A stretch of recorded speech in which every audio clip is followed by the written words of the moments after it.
الحمد لله رب العالمين الصلاة والسلام على خاتم النبيين وعلى آله وصحبه أجمعين أما بعد فأعوذ بالله من الشيطان الرجيم بسم الله الرحمن الرحيم قال الله تعالى في سورة الأعراف إن ولي الله الذي نزل الكتاب وهو يتولى الصالحين۔ ترجمہ: میرا مددگار تو خدا ہی ہے جس نے کتاب برحق نازل کی اور نیک لوگوں کا وہی دوست دار ہے۔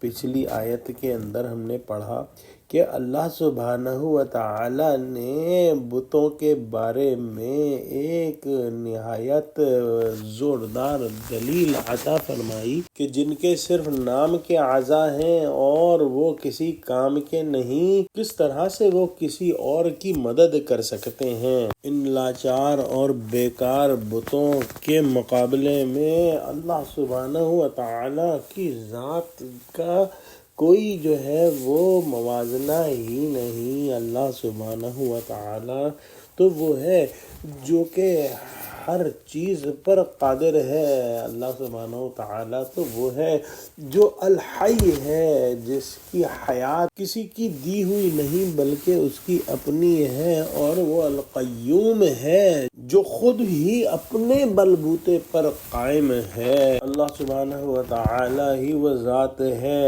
جس نے کتاب جو ہے وہ برحق محمد صلی اللہ علیہ وآلہ وسلم پر نازل فرمائی اور ان کو منصب رسالت پر فائز کیا۔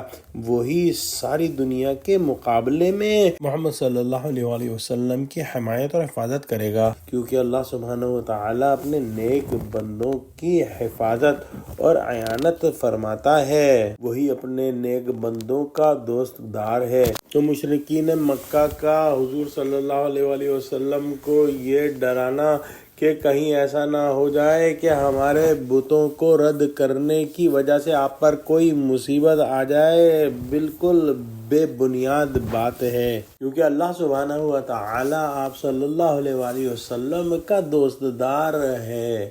دعا کرتے ہیں کہ اللہ سبحانہ و تعالی ہم کو قرآن کا فہم عطا فرمائے، ہم کو سچوں سے جوڑے اور ہم کو شرک کے شائبے سے بھی محفوظ رکھے۔ آمین۔ وآخر دعوانا الحمد للہ رب العالمین۔ السلام علیکم ورحمۃ اللہ وبرکاتہ۔